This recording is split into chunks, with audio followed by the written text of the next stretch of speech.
आज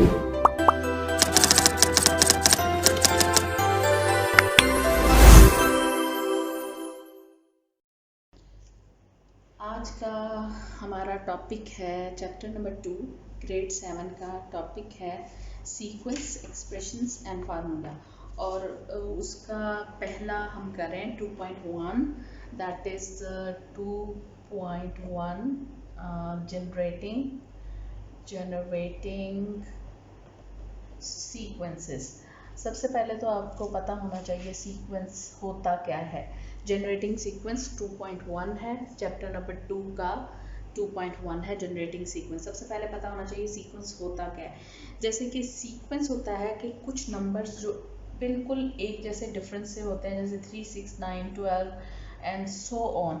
ये जो जा रहा है, सो 3, 6, 9, 12 ये अप टू सो ऑन, ये है सीक्वेंस ऑफ नंबर्स, यानी कि ये सीक्वेंस ऑफ नंबर्स है। इसको आप बोलेंगे सीक्वेंस ऑफ नंबर्स। ये सीक्वेंस ऑफ नंबर्स हैं और इसमें जो 3 और 6 जो एक दूसरे के आगे पीछे नंबर होते हैं, जैसे 3 और 6 है, ये कंसेक्टिव सीक्वेंस बोलते हैं इनको। कंसेक्टिव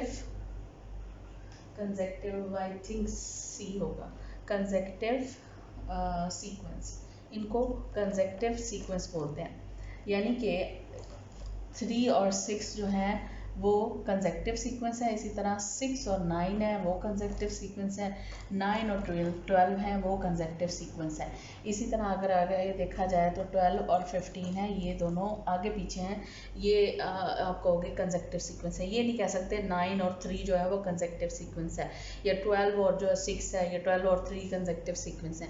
कंसेक्टिव सीक्वेंस होते हैं जो आगे पीछे नंबर एक दूसरे के आगे पीछे होते हैं, अगला नंबर और पिछला नंबर वो मिला के हो जाते हैं कंसेक्टिव सीक्वेंस। इनको कंसेक्टिव सीक्वेंस कहलाते हैं। और हर जो नंबर है इस सीक्वेंस में वो टर्म होता है। जैसे कि ये नंबर जो है इसे आप टर्म कहोगे, ये वाला नंबर ये टर्म है, ये नंबर।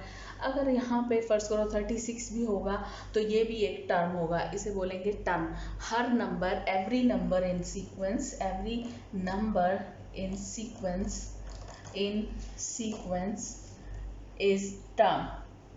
Is term. इसे हम कहेंगे ये हर नंबर जो सीक्वेंस में है वो टर्म है। सो आपने अब दोबारा से मैं इसको रिव्यू देती हूँ क्या है कि ये एक मैंने आपको पैटर्न दिया है 3, 6, 9, 12। इसके अलावा कुछ भी हो सकता है, 1, 3, 5, 7 ऑड नंबर का बना लिया, ये सीक्वेंस होगा। अगर आप कहें 2, 4 इवन नंबर का 6, 8, ये भी एक सीक्वेंस है। इन्हें हम कहते हैं सीक्वेंस ऑफ नंबर्स। जो नंबर आगे पीछे होंगे, एक दूसरे के आगे पीछे होंगे, वो कंसेक्टिव नंबर होंगे। 3, 6 कंसेक्टिव नंबर, 6, 9 है, 6, 12 नहीं हो सकता, 9, 12 हो जाएगा। जो आगे पीछे इसके पीछे वाला नंबर जो होगा वो कंसेक्टिव नंबर, ये दोनों होंगे आपस में जो होंगे वो कंसेक्टिव नंबर होंगे। और हर number, every number in sequence is term. हर नंबर जो है सीक्वेंस में वो एक टर्म होता है। अब एक हर नंबर और ईच नंबर जो होता है, हर टर्म जो है वो 3 मोर देन है आगे से। ये देखें 3 2 6, यानी कि 3 का डिफरेंस है, 3 मोर देन है सीक्वेंस में। इसका मतलब है 3 ज़्यादा है हर टर्म। तो इसका मतलब है टर्म टू टर्म रूल जो है, यानी कि इस टर्म से इस टर्म तक का रूल जो है वो है add 3। So term to term rule, term to term इसे कहते हैं रूल, वो है ऐड 3। ये ऐड 3 जो है वो टर्म टू टर्म रूल है, यानी कि हर टर्म जो है वो मोर देन है 3 के पीछे वाली टर्म से। तो इसलिए आप कहोगे कि ये टर्म टू टर्म रूल है ऐड 3। इसी तरह अगर आप देखें कि अगर एक सीक्वेंस यहाँ पे ऐसे सो ऑन जाता है, इसका मतलब है ये है इनफिनिट सीक्वेंस। इसे हम बोलेंगे इनफिनिट सीक्वेंस। यहाँ पे ये बताया नहीं है कहाँ पे लास्ट होगा, नंबर्स का हमें पता ही नहीं है, नंबर ट्रिलियन मिलियन आगे पता नहीं कहाँ कहाँ तक जाते हैं। सो इसलिए ये इनफिनिट सीक्वेंस होगा। लेकिन अगर हमें 2, 4, 6, 8, 2 कोई भी नंबर दे दें, 8, 9, 8, यानी कि ये ऑड का बता रही हूँ, कि हमें एक नंबर दे दें, जैसे कि 3 हमने 2 4 6 8 लिखा है, तो ये 8 9 8 पे ख़त्म हो रहा है, तो ये होगा फिनिट सीक्वेंस, इसे कहेंगे फिनिट सीक्वेंस। यानी कि अगर टर्म रुक जाएगा, ये नंबर्स जो हैं वो एक स्पेसिफिक नंबर पे स्टॉप हो जाएंगे, बता देंगे कि 100 ऑन लेके 898 तक, तो इसका मतलब है ये फिनिट है, यानी कि बताया गया है इसकी हद क्या है, इसका आखिर क्या है, इसलिए ये फिनिट है।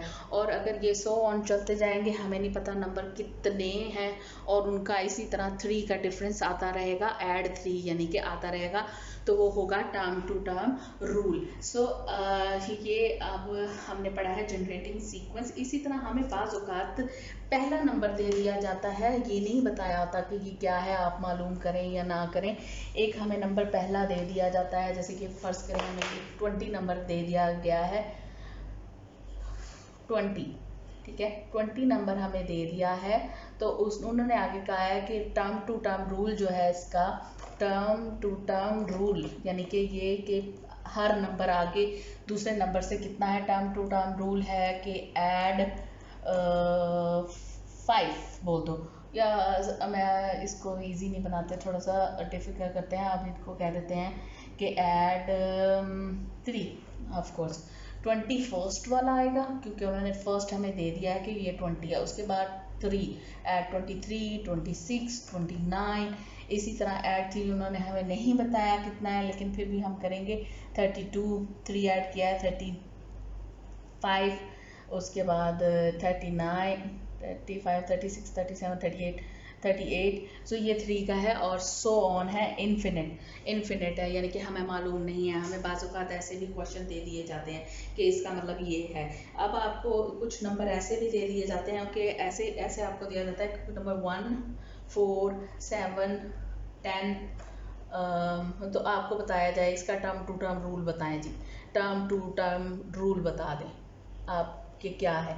तो आप इस तरह कर सकते हैं, पहले नंबर को दूसरे नंबर में कितना फ़र्क है, 1 और 4 के दरमियान 3 का डिफरेंस है, इसी तरह दूसरे और तीसरे कंसेक्टिव नंबर यानी कि जो होते हैं इनके दरमियान भी 3 का है, इसका मतलब है आगे भी 3 का है, इसका मतलब है इसका रूल जो है वो है ऐड 3, ठीक है, इसका rule term to term rule होगा ऐड 3। इसी तरह आपको बाज़ औक़ात इस तरह बहुत थोड़ा सा बड़ा करके भी दे दिया जाएगा, क्योंकि अब आप 7th ग्रेड में हैं, तो आपको इस तरह दिया जाता है कि फर्स्ट नंबर है जी 60, और उसको डिवाइड बाय 2 करो, टर्म टू टर्म रूल बता रही हूँ। टर्म टू टर्म रूल है कि इसको डिवाइडेड बाय 2 करो, डिवाइड बाय 2, और फिर ऐड 2, पहले तो इसको 2 पे डिवाइड करें तो वो होगा 30, और इसको आपको पता है कि 2 पे डिवाइड होगा तो ऑफकोर्स होगा तो 32 होगा इसका नेक्स्ट कंसेक्टिव नंबर। वो पूछेंगे अगला consecutive number term to term है, तो आप बताएं इसके अगला कौन सा है, इस तरह का भी क्वेश्चन आ सकता है।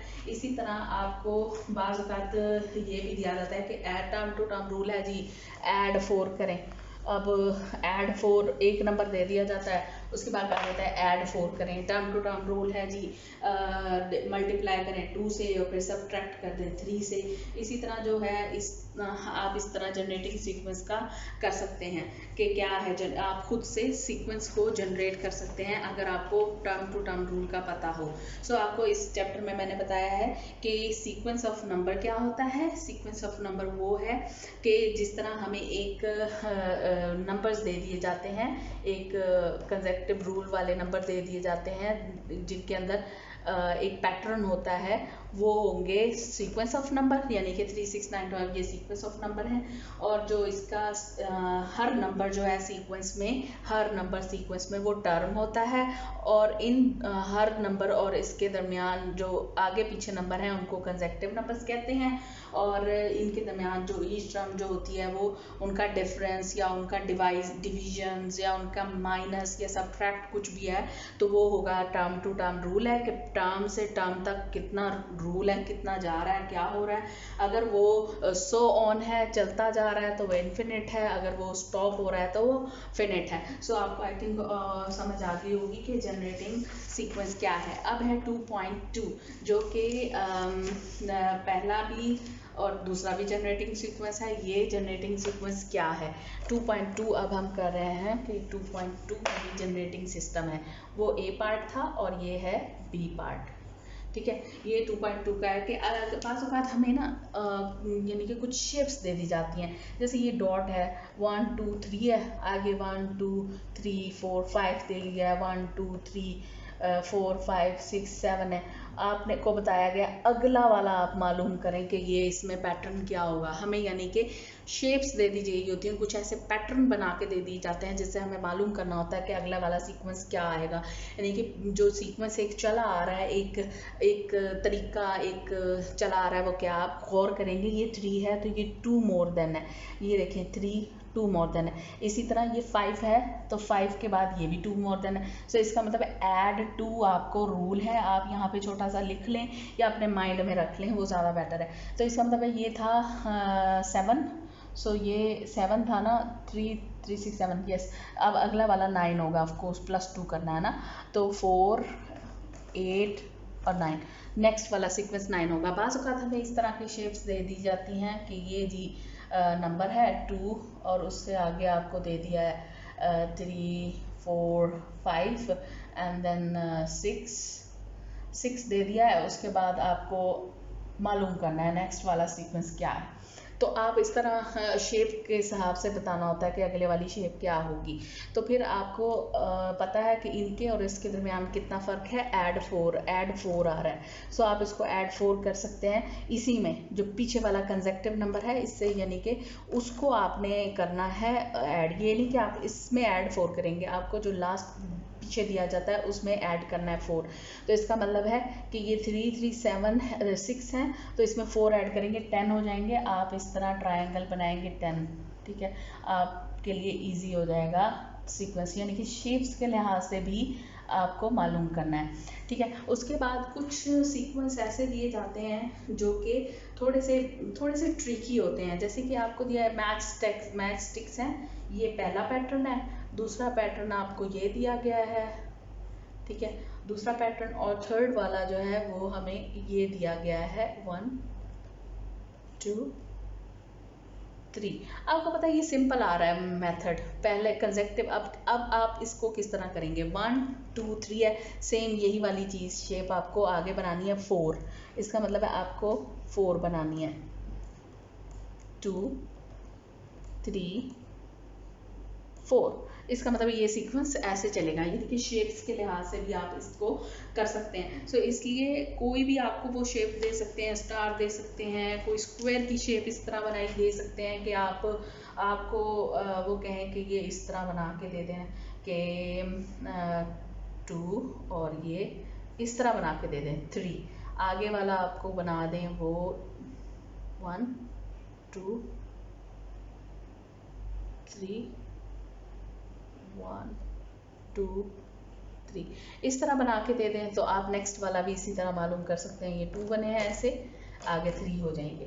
सो ये इस तरह भी बना के दे सकते हैं। आप कोई भी शेप कोई भी पैटर्न दे दें तो आप उसको इस तरह से मालूम कर सकते हैं। सो आपको जो पहला वाला हमने जनरेट किया था वो नंबर का सीक्वेंस मालूम किया था कि हम नंबर का सीक्वेंस कैसे मालूम करते हैं, नंबर के सीक्वेंस का। और ये वाला जो नंबर 2 है जनरेटिंग सीक्वेंस, ये शेप्स का होता है कि आपको शेप्स दी जाती हैं, बाजू का स्टार दे दिया जाता है, बाजू का दूसरा कोई भी शेप कोई भी डॉट्स दे दिए जाते हैं और आपको कहा जाता है जी इसको मुकम्मल करें कि इसको क्या होगा। बाजू का आपको इस तरह भी दे दिया जाता है 1 2 3 4 5 6 7, इस तरह का एक बना दिया जाता है और आपको कहा जाता है 1 2 3 4 5 1 2 3 4 5 6 7 और 8 9 ऐसे।